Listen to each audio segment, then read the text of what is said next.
The cinema. What do you mean by cinema? Cinema has different names. Cinema can be called as movies. Why do you call it movies? You are trying to say it's a movable picture. It's a picture in motion. Motion pictures, movies, cinema, films, all these are connotations used to define cinema.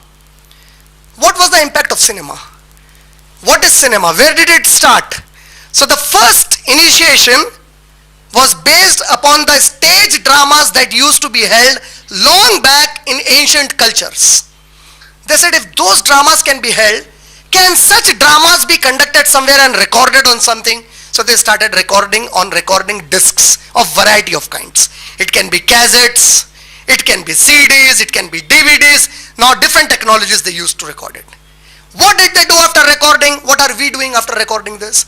We don't have an audience of 10,000, 15,000 here, but the moment it goes on the YouTube, we get about 10 to 15,000 people watching it. How did we get it? Recording it. So these people, they developed the recording techniques to record whatever data they wanted to communicate to the audience which is not present there. Through this, they developed the cinema. What did they do in the cinema? So in cinema, for the first time, a person by the name Edward, he kept still cameras, the photo cameras that we have. He kept photo cameras in a row, one after the other.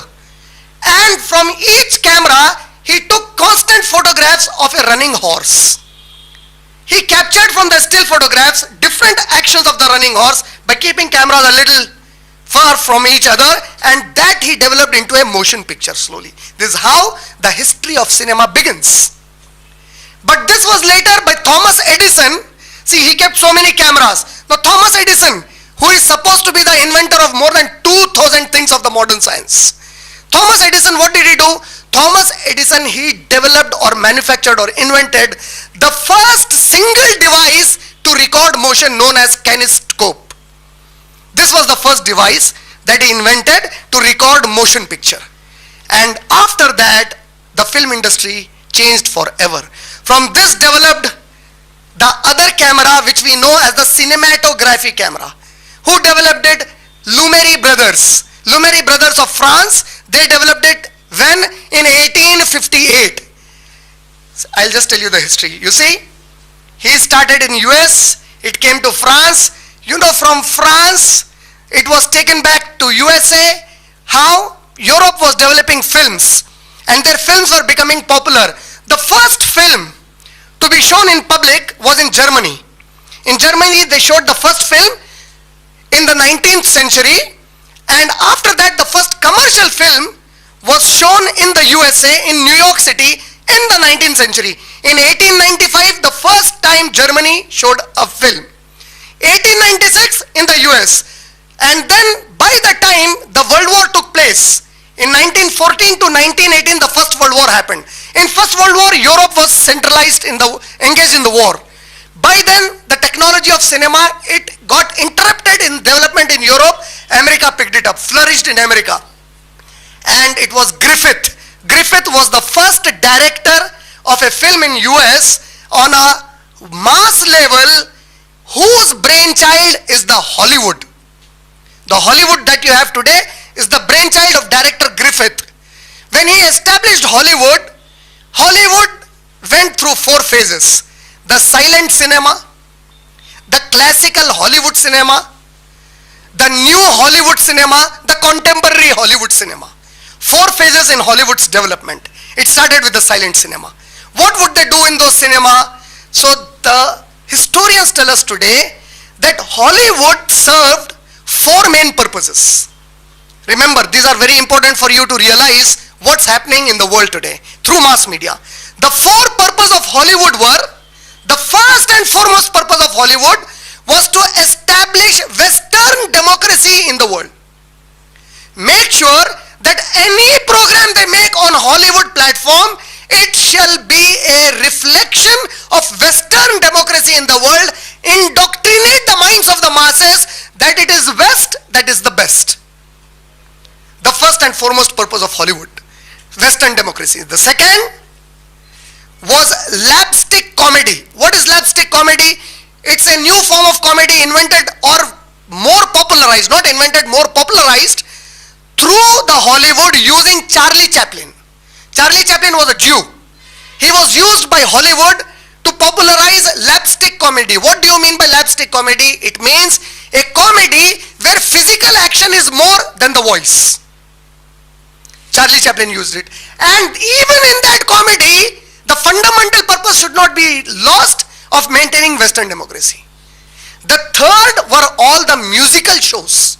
Musical shows to invite the youth to be modern through music and dance, to forget all those religious principles. See the way the youth today, the men and the women, they indulge in illegal sexual activity according to any religion of the world. Even according to Indian law, indulging in sex before marriage was not considered legal. But now even having a wife, then having somebody as your partner, live-in partner, having a child through her, no problem in India anymore. The Indian Supreme Court law, it says that if you have a wife, but you, in another place you have a woman whom you have kept as a keep, which in the sophisticated, she's a keep. That keep in the sophisticated terminology today is called a live-in partner. What do you mean by a live-in partner? Meaning I'm not married to her, I'm just living with her. While living with her, you get a child. And when you get that child while living with her, that child is equal in the rights to the child from your wife. So having a child from her, living with a in a live-in relationship with another woman other than the wife, Indian constitution has no problem. Having a second wife is a problem. Same thing in USA. You go to USA, you go to Europe, live-in partners, with the wife you have live-in partners, no issues. No, they have, wife you can't have. I say, stupid people. What is the difference? So legally, every religion of the world, whether it be Hinduism, whether it be Christianity, whether it be Buddhism, whether it be Jainism, whether it be Sikhism, whether it be Judaism, whether it be Christianity or Islam, as religions, no religion ethically or morally permits any man or woman to live as husband and wife relationship without getting married to each other as husband and wife legally. When you get married, announce it to the people that from today, she is my legal wife. From today, he is my legal husband. Unless you can't live now. But what happened through the Western music culture, they promoted the concept that love is natural. So anybody in their teenage can fall in love with the opposite sex. It's natural. You don't need to fall. It happens. There is nothing to fall in it. When you look at the opposite sex and the opposite sex looks at you, there are many things in human psychology of attracting towards each other. So you don't need to fall and break your faces. It happens by itself. But that should be promoted. How it should be promoted? No, don't talk about marriage. They are okay. They are human beings. They want to involve in sexual activity. Let them enjoy it. Safe sex. See, otherwise you will go with AIDS. Use condoms, use eye pills. All promoted through the mass media. So what happened? Now they say the HIV cases in India have got reduced to a major level because of the promotion of safe sex. And what does Allah say? Allah say the safe sex is only with the wife. Allah says safe sex is only with the husband, because any other sexual activity will lead you straight into the hellfire, and if you are destined to hellfire, then you are not safe. So this concept changed. This concept totally changed. And what they did through musical shows, they promoted all sorts of music and dance, saying that with music and dance you can relax yourself. See, you go into a pub or a club, you dance with a partner. There are many pubs and clubs in India and abroad. Whenever I go to Ireland and all these places, there are many pubs. In Ireland, I was surprised. I was living in Dublin in a hotel. Just opposite to my hotel was 2 to 3 pubs and clubs. And suddenly, on the Tuesday night, I witnessed girls who must be studying in their 8th or 9th standard in their schools. All of them are lined up and they have 2-3 men who are guiding them to go to the club. I asked the brothers there, I said, what is this? So they said, the government, it educates the school-going children about the ethics of going and staying in a pub. So the school teachers have brought them how to go in a pub and what to do inside the pub. This is Western. Why? Why is it promoted? Why is it promoted? In the teenage, your graph of adrenaline level, it keeps bouncing in your head. It is at its peak. It keeps attracting you towards the opposite sex. So the more you are thrown into that activity, the less you think about Islam, the less you think about government and its policies. You are engaged in your lusting life. You don't have time to think about, oh come on, the whole week I am busy, so it's a weekend. For a Muslim, how can you have a holiday, man? You have not fulfilled the job of Allah subhanahu wa ta'ala and you want a holiday? You say I want leisure. What leisure do you want? What did Allama Iqbal say? Waqt fursat hai kaha, kaam abhi baki hai. He said, you Muslim, you are talking about leisure? How can you dare think of leisure? The leisure of a Muslim is only in Jannat. The Prophet never took any leisure. The Sahaba never took any leisure. How can we Munafiq take a leisure then? If we say we want leisure, we are Munafiq. We can't be better than Muhammad Sallallahu Alaihi Wasallam and his Sahaba. They never took a leisure for the cause of Islam. And that is what Allama Iqbal is saying. Waqt fursat hai kaha? Kaam abhi baki hai. Noor-e Tawheed ka itmam abhi baki hai. Where is the time to leisure? There is so much of work to be done. The Tawheed of Allah has to yet be established on the face of the earth. No leisure. But now what happens? When you are engaged the whole week in some busy work, you are given 2 days as weekend. So in weekend, come on man, enjoy yourself. Come on, forget all that. Enjoy yourself. So what is the enjoyment? This is how Hollywood promoted the musical shows. And the fourth most important job of Hollywood was the animated cartoons. And Walt Disney is the biggest name there. Every cartoon, many Muslims do not know this.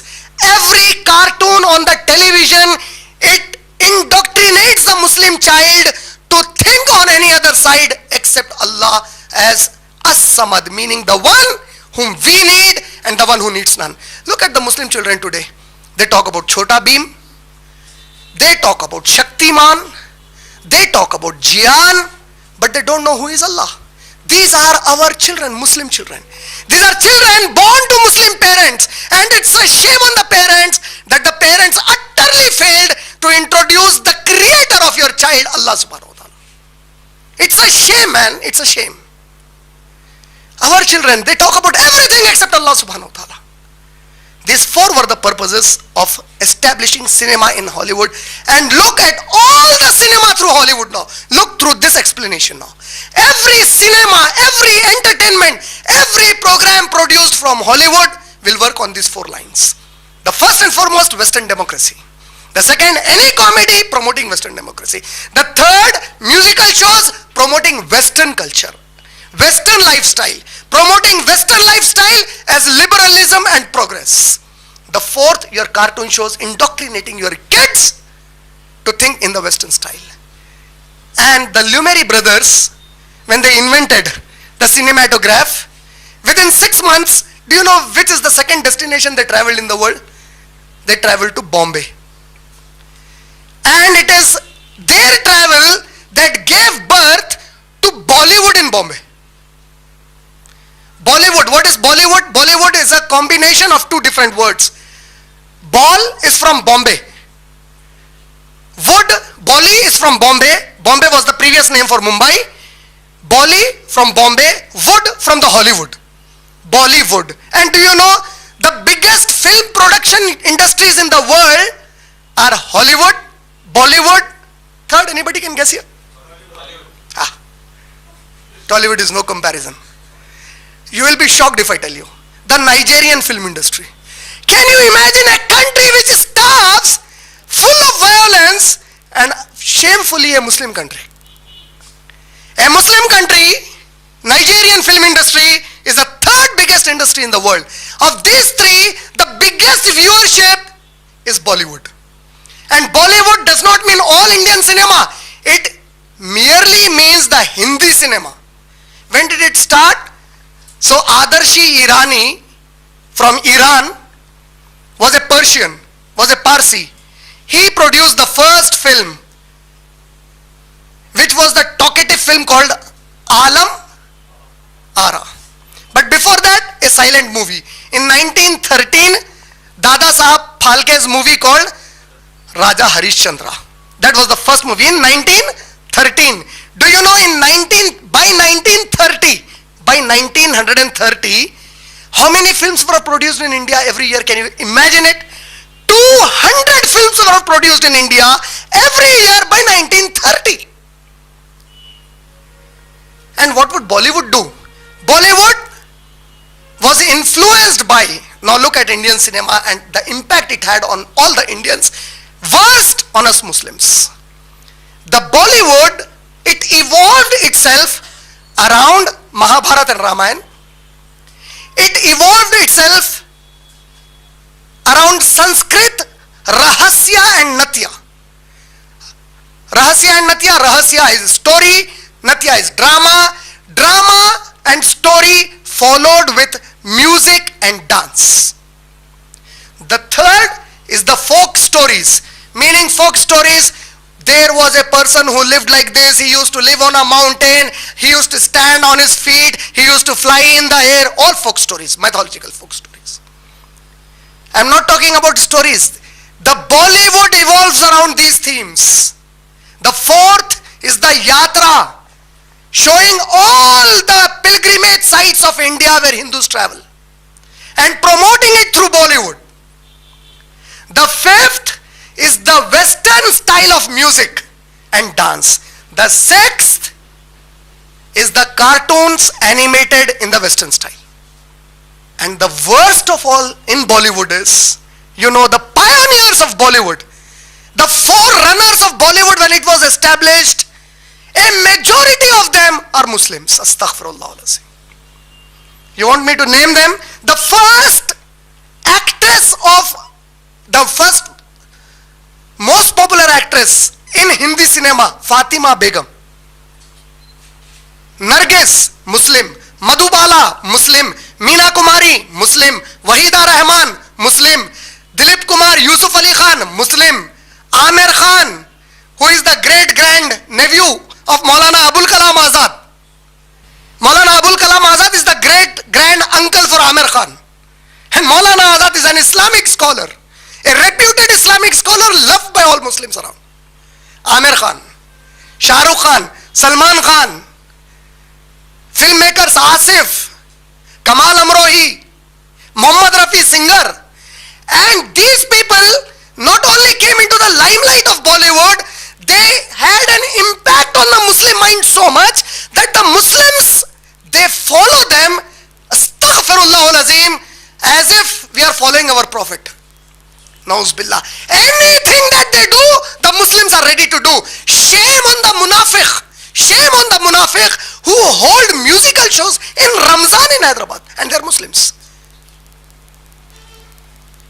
Rafiqi Yad, may night. Rafiqi night. Who is this Rafi? He has such a big name, Muhammad Rafi. Of what use is his name? He has the name with the name of our beloved Prophet Muhammad sallallahu alaihi wasallam. And look at the songs he has sung. Look at the vulgarity in the vocabulary of the songs. खुदा भी आसमान से जब जमीन पर देखता होगा, मेरे महबूब को किसने बनाया सोचता होगा. And the Muslims praise him. They think him to be the wali of Allah subhanahu wa ta'ala. Nauz billahi min salik. Astaghfirullah. How many names? How many names? Parveen Bobby, Zinat Aman. All Muslim families. And Muslims respect them. Masses respect. Yusuf Khan. People don't want to hear negative about him. About Dilip Kumar.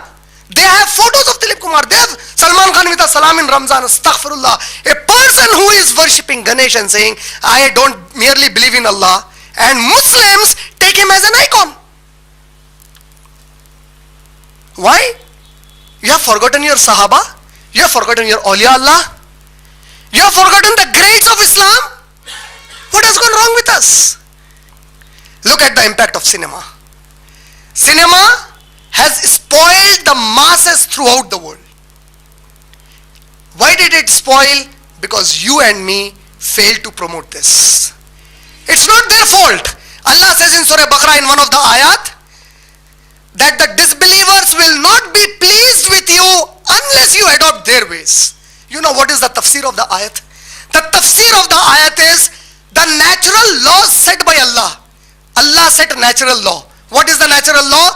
Either the disbeliever will work on you to convert you on that side, or you will work on the disbeliever to convert him on this side. If you fail to work, The only result is you will convert on that side. We stopped working. We stopped working. And now you expect Allah to help us?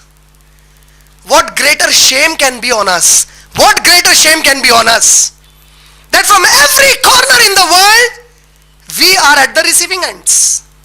For anything wrong that happens, you are the one to be blamed.